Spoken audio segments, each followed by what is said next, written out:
So in today's lecture, it's going to be the first of two lectures on genetic variants and variation, looking at them at a genome level and how we interpret them. Today we're mostly going to be talking about, what are genetic variants, how we use them in biological research. We're specifically going to look at how we can take our basic understanding of allele frequencies and apply them to questions in population genetics and quantitative genetics, specifically looking at how patterns within and among different groups and deviations from neutral expectations are how we accomplish investigation and data and analysis in population genetics.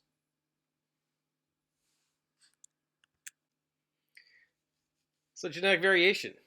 Are we interested in genomic variants and genome variation, genetic variation? Well, this stuff is the source of the diversity of life, right? So this is the thing that allows for evolution to occur. This is the things that underlie our understanding of how genetics works, and it's incredibly important for our understanding of genetic function and thus human health and disease. So very important area of biology to understand. And when we think about genetic variation, it's not just one thing. There's lots of different kinds of variants. There are insertions and deletions or indels. There are copy number variants. There are rearrangements, and there, of course, are the single nucleotide variants. So all different types of possible kinds of genetic variation out there. Some key concepts and terms, we think about genetic variants, and hopefully you guys all remember this from, your either intro bio classes or evolution class or genetics course. But we have polymorphism, right? And that's anytime we see a difference between the individuals in a population, and we could put that at a species level if we want to, just say like all humans. So do we see differences among individuals? I talked about SNPs in the previous slide, but SNPs, these are of course our single nucleotide polymorphisms. So polymorphisms are differences among individuals in terms of single nucleotides. And we could say like, oh, there's an AT polymorphism, so we could either find an A or a T at any one specific locus in the genome. The concept of allele is really important, right? And this is an element of the set of possibilities at a specific location where there is a polymorphism. So that either finding an A or finding that T is one of the ways that we were described what the variant is or what the allele is that we see at any specific position. So Mary could have an A, John could have a T. When we think about various types of SNPs, and SNPs will be a big emphasis of what we're going to talk about because they're a big point of emphasis when we think about genetic variation at a genome level, or historically have been. There are different types, right? So there's non-coding SNPs. These are typically regions that are generally not transcribed. They could be. There are transcribed regions like untranslated regions or UTR regions. These could be introns, they could be intragenic. There are also going to be coding level SNPs. So these are changes that happen in the sequence that codes for amino acid sequence. There are non-synonymous SNPs that don't cause, or we see variation, but it doesn't cause any change in the amino acid sequence that the sequence is coding for. There are synonymous SNPs that change the codon, but not the amino acid. And there are regulatory polymorphisms that we could see that could affect genome function by affecting some kind of transcriptional or translational regulation, RNA splicing, or even RNA stability. But they may not cause for a change in protein sequence. When we think about different kinds of genetic variants, we can refer to them often by other type characterizations, such as transitions and transversions. Transitions just mean or we're talking about changing from a purine to a purine, or a pyrimidine from a pyridine, whereas transversions are a purine to a pyrimidine, or vice versa. Typically, transitions are more common than transversions. And it's important that we draw a distinction here. When we talk about the concept of mutation, the mutation is not the same thing. Having a mutant or having a mutation is not the same thing as a polymorphism. So we'll talk a little bit more about why that is. So that's some background. Why do we care about SNPs? Well, in terms of our understanding of evolution, if we think about a definition of evolution, one that we've talked about before in this class, if we think especially on a microevolutionary scale, we can define that as a change in allele frequency over time within a population. So this is important for population genetics, where we're studying the changes in gene allele frequencies. It is related to all of the forces of evolutionary change that we see: drift, mutation, migration, natural selection, etc. Of course, recombination, there's some other categories there. We could think of it being important in quantitative genetics right here. And so this is where we're studying the patterns of inheritance and the relationships between genotypes and phenotypes. So in this case, we can think of the general equation for how the effect of genetics on an organism, right? So we can have a genotypic value associated with an individual and here, or a trait, and we can see how this is defined as a combination of allelic effects and dominance effects and epistasis effects. And then if we're going to figure out how this translates up to the phenotype, we can take those genetic effects and partition out how much phenotypic change we see is driven by these different genotypic effects. And so we can assign different levels of variation with different types of categories. So what is the amount of variation in phenotype that we would associate with dominance, with environmental factors, with maternal effects, and with additive genetic variance. And I'll talk more about additive genetic variance later, but we're thinking there about what is the allelic effect. Another important concept here to understand is heritability. So how much of this genetic effect is actually passed on from generation to generation. So if we think about genetic variance, if we have 4 individuals listed here, we got Calvin, Hobbes, Snoopy, and Tom, right? If we think of these 4 individuals, how many polymorphisms do we find here? How many SNPs and indels? And what are they? How many alleles? To identify this, right, we probably want to make sure that we do a multiple sequence alignment, right? And so a classic way of doing this, we would want to line these up. We would see that we have differences in length, so there would be some indels, some insertion deletions. There'd be some variants, such as Calvin and Snoopy. Here's an A and a C at this position. They all Calvin, Hobbes, and Tom might all have a T. At this position, there's probably going to be a gap here, but the C would be a variant for Snoopy, right? And even if we were to look at if there was another gap, we could see that at the end of this sequence, we have 3 TAs among all these that are shared. This T would be invariant among all 4 as the second to last base, but there would be another variant point here where there's a G. So you can see these are the ways that you might go about and start counting these individuals, and I would suggest that you go through yourselves and try to figure out for the slide what they are, and then we can go over in class. You can tell me if you think you know the right answer or not.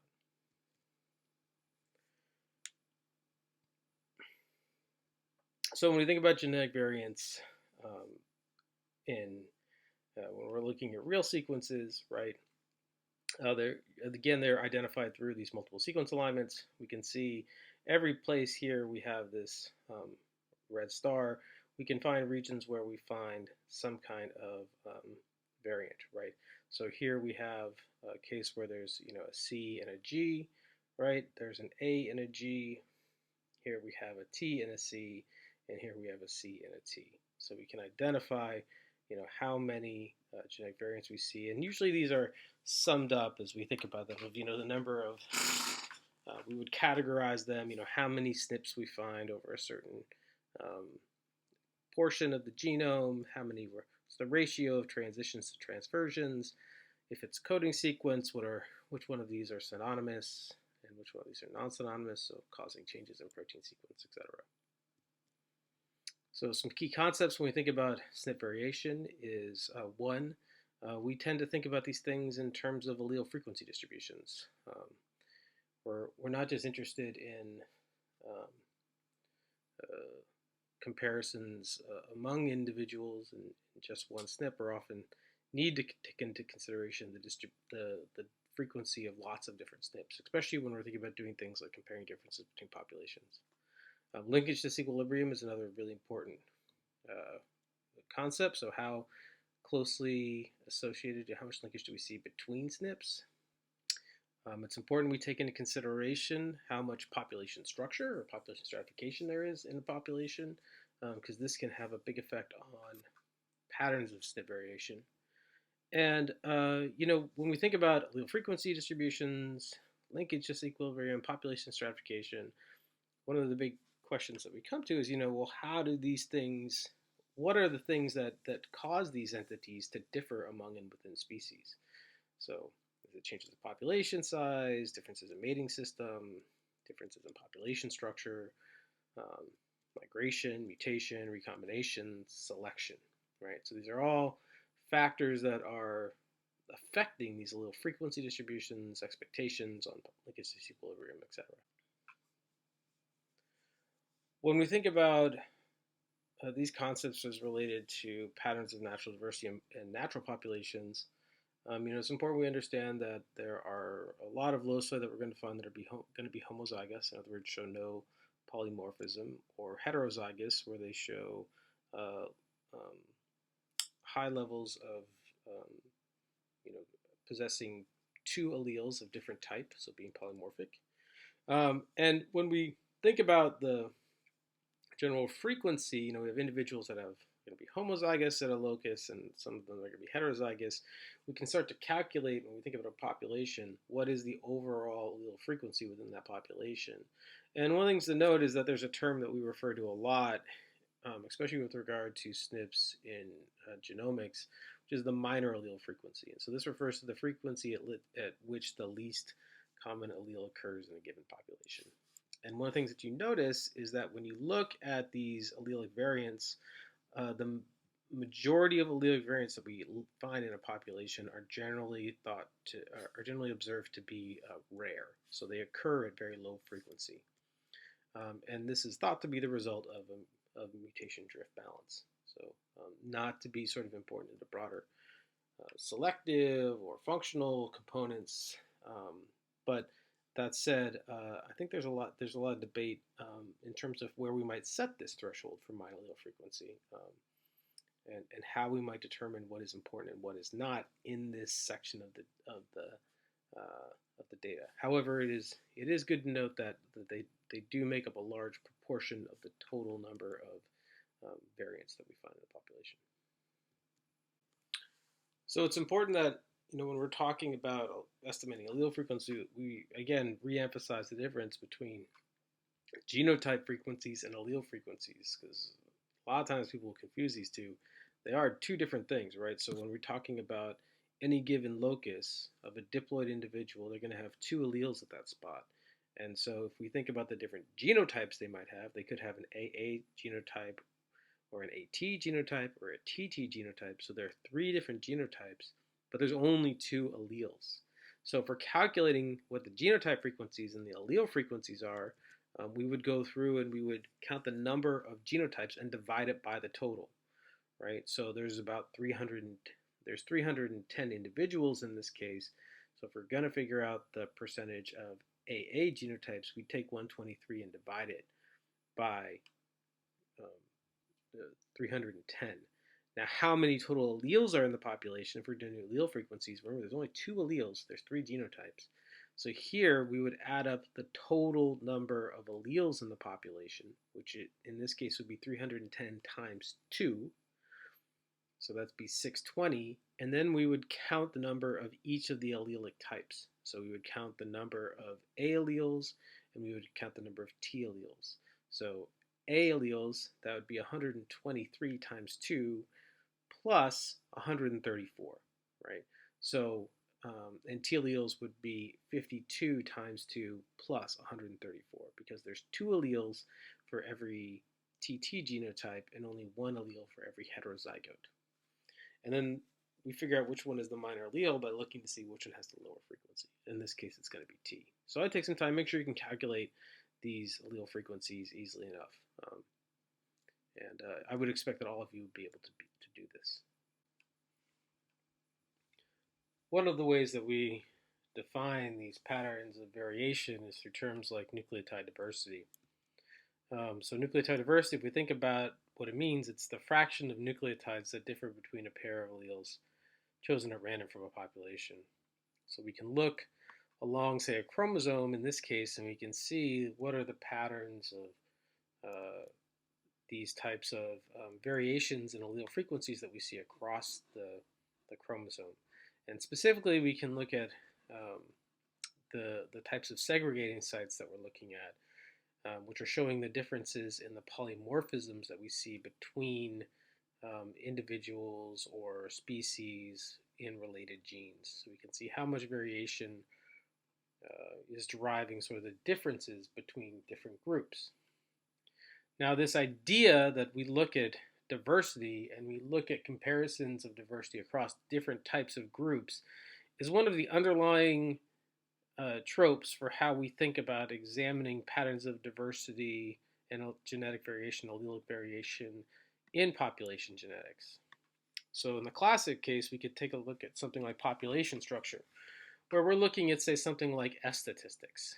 And F statistics in this case are going to be estimating the probability of inbreeding with respect to different levels of population structure. So what does that mean? That means that when I look at any two alleles in my population, what's the probability that they are identical by descent, so that they descended from the same lineage, from the same ancestor. And so from this we can get that when I talk about inbreeding, that's what I'm talking about. What is this pattern of shared genetic history through time? And so if I look at any two alleles within an individual, do I see a high probability of them being the same due to this identity by descent? Or when I look at individuals, say, in different subpopulations, or when I look at individuals in a total population, right? And by looking at these different levels, I can describe these at the level of the individual within a subpopulation, and the individual within a total population, and at the subpopulation within a total population. And so if we look at how this plays out in terms of actual numbers, say we were looking at the total population and we had two different subpopulations that had the exact same allele frequencies of these dark and light alleles in these two populations. If they are exactly the same in allele frequencies between the two populations as they are in the total population, we would say that their FSD, so the amount of subdivision that we see between the two, is equal to 0. Whereas if we can see them, in this case, one allele is at a frequency of 1, and in the other population, it's the converse, where the other allele is at a frequency of 1. They look like two completely different subpopulations. In this case, the FST value is equal to 1, meaning that the amount of variation we've seen between the two subpopulations is completely different from each other than what we see in the population as a whole. So in other words, if we were to calculate the allele frequencies based on all the individuals in the total population. We can apply this more broadly when we start looking across different subpopulations and looking at the patterns of allele site frequency spectrum. So if we look at the alleles, all the different alleles we may find at a site. And so in this case, we can see, if we were to look at 3 different populations, population 1, 2, and 3, we can see that 2 of these populations have similar allele frequencies. This is likely due to a lot of migration going on between these two subpopulations, and that 2 of these other populations have a significant break between them. So their allele frequencies are very different from each other, so the FST value would be high. And the assumption is that the reason why they're different from each other has to do with the fact that they've been separated for some period of time, and drift and mutation have allowed these two to move away from each other without any migration causing any mixing. When we do this type of process, it's really important how we define concepts like a population. So what is population 1? What is population 2? Which group of individuals is population 3? And it's also good to understand that when we're looking at these patterns, right, we're looking at patterns of differences between comparing levels of individual to levels of population to levels of the entire population. that we are making some assumptions here, right? And not all these assumptions are all that realistic, which you might say, well, it's not a very good test then if we're always valuing the assumptions. However, what we have to think about is whether or not violation of these, how these violations to these tests might affect our interpretation of these results. So sometimes these tests are fairly robust to those types of violations.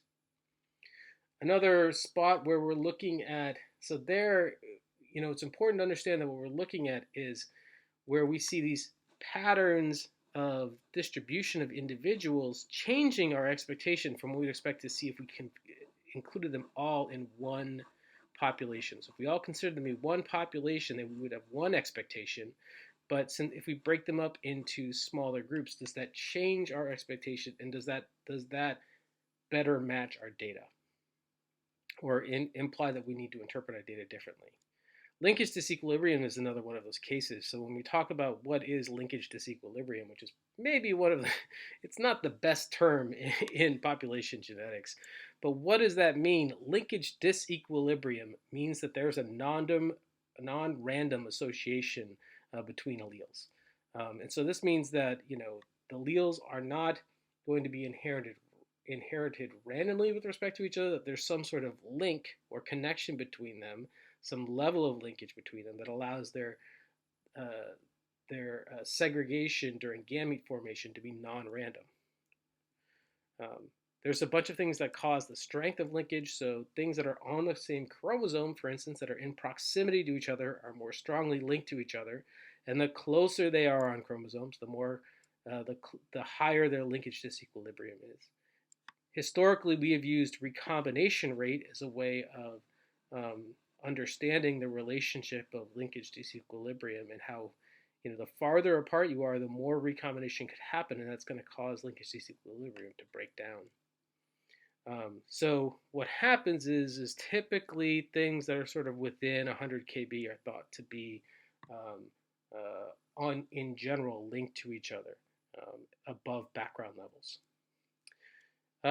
Also, they can be linked by function. So if two allelic variants are functionally linked to each other, there'll also be some non-random associations.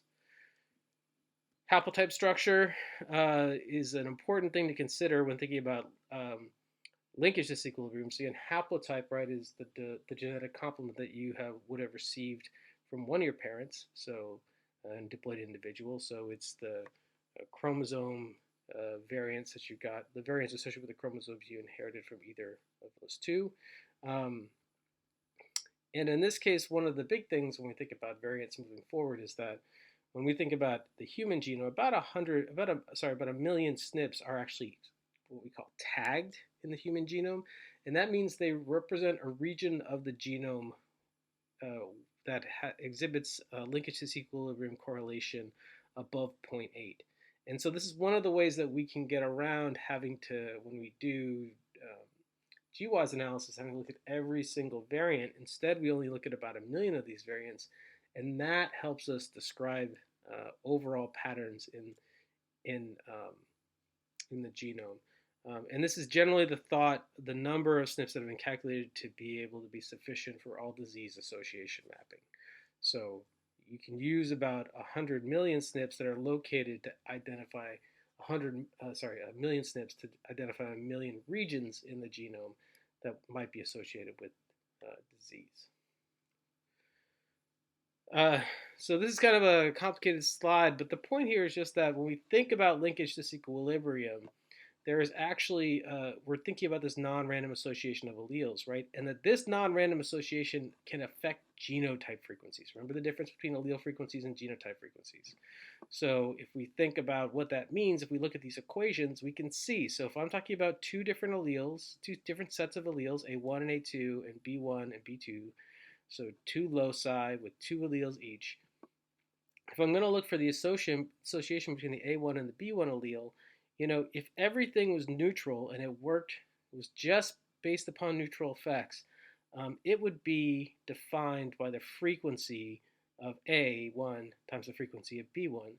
But if there is linkage disequilibrium, right, it's going to manifest in this D, and this D is going to show how much these these genotype frequencies differ from what I would predict based upon allele frequencies, based upon if nothing else was going on, if they were unlinked, right? And so if I look at how I would calculate that D, I calculate that D as the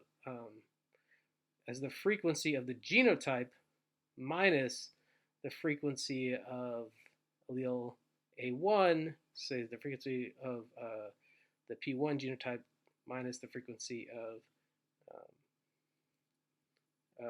A1 times the frequency of B1.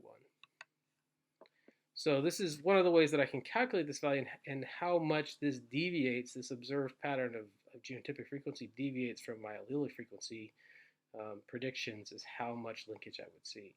In practice, we tend to define this by something called D prime, where we normalize the values of D from what is the maximum value of D we might expect to see at any one spot. And you can see how this plays out, right? So in equilibrium cases, there's no association between A1 and B1. You're just as likely to get the same association between A1 and B2 and A2 and B1, right? While uncoupled, you can see that A1 is always going to be co-inherited, or almost always going to be co-inherited with B1, whereas B2 is almost always going to be inherited with A2. In repulsion, it goes the opposite way, right? A1 and B2 are together, whereas A2 and B1 are together. Again, another important area of looking at population genetics and the role of genetic variance is in the consideration of depicting selection, right? So if we think about what are the evolutionary forces in their nature, there's a bunch of different evolutionary forces that are associated with neutral evolution, right? And this can be driven by things like drift and mutation, migration, recombination. But we generally think about these things, we don't always think, especially with drift and mutation, we generally think about these things being neutral, so not really having an effect on the ability of the organism to survive. But there are other evolutionary forces like selection, that are going to have a big effect on whether an organism survives or not. So there's kind of various types of selection. We'll talk about 3 of them in this case. There's directional selection that favors a trait moving from in a directional position from one spot to another. And this generally will be indicated by sort of genetic variant change over time in a very specific direction. So the frequency change moves in one direction. This is referred to often as Darwinian selection. There is stabilizing negative selection, right? And stabilizing negative selection is often referred to as purifying selection, where there's a stable optimum that's highly favored, and that's what people are, the allele selection is pushing towards. So it's removing sort of the tails of the distribution, getting rid of variance on either side. And then there is disruptive selection or balancing selection. It's a multi-directional selection where there might be 2 separate optimum, one for each allele, which is deriving the phenotypic trait in either direction. When we think about what this looks like from a gene perspective, right, we might have a rare variant in positive selection come into a population. It's then selected for, and it and anything it's linked to will then move to a higher frequency. In balancing selection, we could have a rare variant come into the population, and then each of those variants and their linked variants being favored in different environments. Why do we care about selection? Right? We still pretty much believe that natural selection remains the primary explanation for adaptive evolution. And by looking at, so this is a graph showing sort of, what happens when we start out with a certain retinue of allelic variants, right? What happens to them through time as we move forward. If it's neutral, then we expect these numbers to just kind of fluctuate around. If it's positive, we would expect these to increase in number. And if it's purifying or negative selection, we would expect to see, these light blue, these like green ones here to stay frequently observed, and variance to not be favored. Allelic frequency change to not be favored in this population. So when we think about the different ways that we might explain nature, there's a lot of it that we can explain through these neutral processes, but there's a lot of it we can't, right? And so how do we get to these cases where we either have more genetic variation or less genetic variation than we would expect by chance, then what is our null model, then what is our neutral expectation, then what is our random expectation. Start to see the similarities to population structure, right, where we're looking at I see certain patterns that are associated with a subdivided population versus looking what I predict from the total population, or linkage disequilibrium. What are the genotypic frequencies based upon? Do they match the allelic? What are my expectations from the allelic frequencies? Why might they be different? In this case, again, do we see neutral processes driving the pattern, or do we see something different, right? And so these different allelic frequencies can tell us different things about the system. There's a couple different ways. There's basically two ways that we would go about assessing these. They're largely based on the same principles. Some of them focus on allele frequency tests, and other of them focus on codon-based tests. The allele frequency tests are similar to what I showed in some of those other slides, right? Where we start off with an ancestral population, and through time, it'll acquire some variance through mutation. And then the idea here is that we'll see some sort of big frequency shift. And say we're looking at two different populations. This might be a case of balancing selection, right, where we see selection for one variant in one population and selection for another variant in another population. These types of changes it should be noted that they could be due to selection, but they can also be due to just demographic differences, like if this was a population where there weren't very many founders and you just happen to have a green and a blue were the originators of this new population. Like I said, there's these two different types of like I said, there are these two different types of selection. One is this codon-based approach. One of these is this allele frequency-based approach.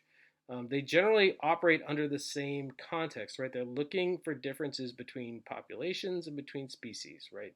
That one is more targeted towards proteins, and the other one is more targeted towards general gene sequence. These codon-based approaches tend to be more susceptible to unequal mutation rates, so we have to make some consideration of those, whereas allele frequency tests tend to be more influenced by demography. In all of these cases, what we're doing, just like we did before, right, is we're comparing our observation to our neutral expectation. Our neutral expectation is our null hypothesis, and our alternative hypothesis is something to do with selection. In order to detect selection, we're looking to see whether or not the patterns of genetic diversity that were occurring are predicted to occur over the types of timescales that we would expect with neutral evolution, or are they happening more rapidly, so we would associate them with positive selection. So the way that we do this is we compare differences within species to variation between species, right? And typically if things are neutral, then the amount of variation that we're observing sort of within each species should match what we see between species, whereas if there are examples of selection, we're identifying where variation between species is happening at a much faster rate than because we see it being much greater than we see as a variation within species. And again, this is cases where we're looking at patterns of genetic diversity, and we're saying, do they match neutral expectations, or do they match a different expectation, an alternative hypothesis of selection? One of the ways we do this is through a bunch of different types of tests. One of them is a test called Tajima's D. Tajima's D is basically a case where our null hypothesis is that the D is equal to 0, and that if it's not equal to 0, then there's some kind of selection or something else going on that's causing our patterns of diversity to look different than we would expect under neutral processes. What that generally means is that if the D is positive, then we would expect there to be more variation than we expect by chance. Whereas if it's negative, there's less variation than we expect by chance. So more variation, maybe it's balancing selection, less variation, maybe it's purifying selection. It's hard to say in this case, but we just know that something is significantly different than what we'd expect by chance alone. There are some other allele frequency changes. It's important to realize that when we're doing these allele frequency change tests, that what we're doing is we're comparing our observed to what we expect under neutral processes. So often it's a spectrum of allele frequencies or segregating sites. So we can see what it would look like under neutral expectations, what it would look like under, say, balancing selection or population subdivision, and what it would look like under positive selection or population growth. And how these two cases differ from this, it's important to notice that selection is also the kind of outcomes we see from selection are also the same kind of outcomes that we might see from changes in population demography, either subdivision or growth. Another allele frequency-based test is the HKA test.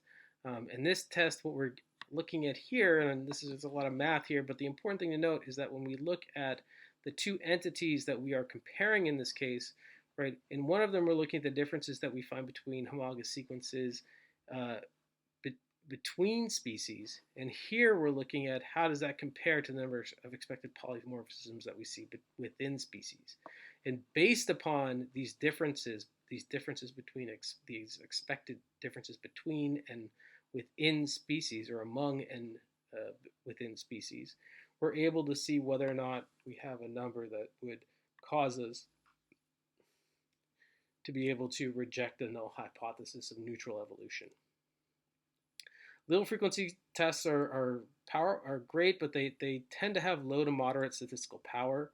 And they're very, as I pointed out before, they're very sensitive to the demographic history of the population. So sometimes it's hard to figure out whether or not it's just changes in the population sizes or population dynamics of the population versus changes in the actual changes due to actual selection on the population. In addition to the allele frequency-based tests, there are codon-based tests. Here we can look at differences in what we often refer to as DN-DS ratios within and between species. So instead of allele frequency differences, we're looking at changes in protein sequence or changes in the DNA that codes for protein sequences. So remember, non-synonymous mutations are changes in coding sequence that cause an amino acid substitutional change, whereas synonymous substitutions are thought to be more neutral in this case, right? So, because they lead to no amino acid change. So it's a nice framework, right, where like if we see these ratios be out of whack, where we're seeing more non-synonymous changes in a certain group over another group, then we can say that would go beyond what we would expect from a neutral process, right? We're seeing big changes in protein sequence, which we know have big changes in function.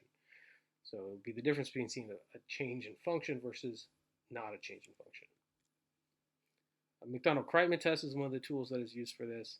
Here we look for differences between sort of 4 different categories of changes. There are synonymous polymorphic and synonymous fixed, and non-synonymous polymorphic and non-synonymous fixed changes. And by looking at the ratios of the two, right, we can see whether or not these ratios are driving patterns where we see differences among and between species, right? And so if they match a certain expectation, we would see that they're neutral. If we match another expectation, we would see that they're fixed. These tests are related to also tests that are based upon the Ka-Ks or the DN-DS ratios. So Ka-Ks is another term you'll see used. This just basically refers to when we're thinking about them at a protein level. DN-DS is when we're thinking about them at a nucleotide level. But you can see the idea here. Basically, like when we see more non-synonymous changes, right, and many more than what we see in the synonymous changes, then we would take that to indicate positive selection, right? Directional selection, rapid selection away from what more selection we would expect by random, which would be Ks. If we see very small Kas versus Ks, or DNs versus DSs, we would think that would indicate purifying selection. Now it turns out that like using 1 as the standard here is not actually the best approach, because there's a lot of things to indicate that 1 is not your actual true neutral expectation, but it demonstrates the point really well. So, if it equals to 1, it's basically neutral. If it's greater than 1, it's positive. If it's less than 1, then it's purifying. And so because the expectation that they actually equal to 1, there are some reasons why that's not a great expectation. One of the main ones is that if we think about the fact that things have evolutionary histories, right, things along the same branches may be evolving at different rates, and that may be more of a function of their evolutionary and phylogenetic history and background than it has to do with the actual selection going on. So selection is always happening on top of, this organism that already has this history of evolution. So there may be differences that are just due to the lineage that they're a part of, right? So it's important that when we take these things into consideration, these non-synonymous synonymous ratios, we based our expectation based on what is a reasonable value based upon the lineage that we're looking at. So some lineages just are, their genes are evolving more rapidly than other lineages, and it's important that we take that into consideration to see if that rapid evolution is greater than what we'd expect from random. Again, taking that same Ka approach, we would then transfer over to this DN-DS ratio approach, and in DN-DSs, we're generally referring to this as this rho value is this W, and that's going to be telling us whether or not we're identifying each of these different outcomes.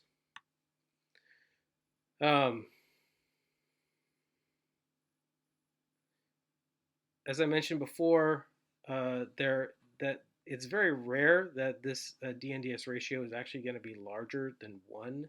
And there are some specific reasons why, right? So not all sites actually have the ability to evolve. A lot of them are under strong purifying selection. When we think about proteins, like there's only very specific sites along a protein that actually can change, right? And if we think about what the real evolutionary relationships among species look like, there are different branch lengths in these, right? So it's a misconception to think that every branch is the same length. And if we take that into consideration, that means that if that branch length or the relationships between species matter, then it's not fair to think that like species that we're comparing here are going to have the same expectation for how rapidly they're evolving. So there is a sites model way of doing this. The main way is to use a program called PAML. It's kind of the most traditional way to use this, and basically you can take 2 different models, right? And so in this case, you'll take a neutral model, and you'll run the you'll run your estimates and get a likelihood, and then you'll take your non-neutral model under selection, and you'll get your likelihood, and then you'll compare the 2, and you'll figure out which one of those models is actually a better fit to the data, right? Is it the neutral model or the selection model? And then once you do that, then you can look site by site at all the different sites, and you can use a Bayesian empirical Bayes method to predict the probability that each site is actually a site for positive selection.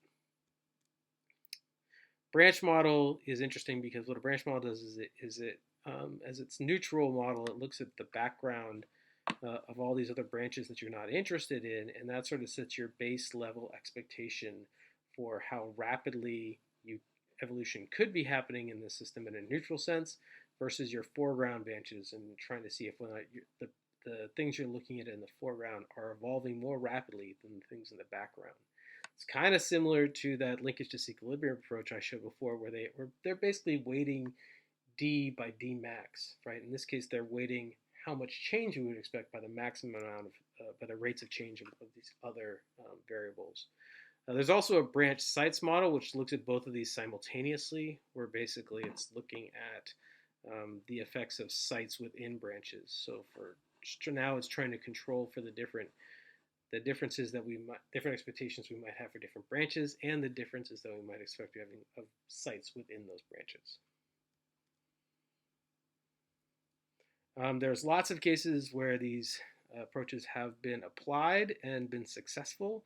And again, I kind of like these methods because it's taking a model approach where it's saying, okay, I'm actually going to use the data of the system to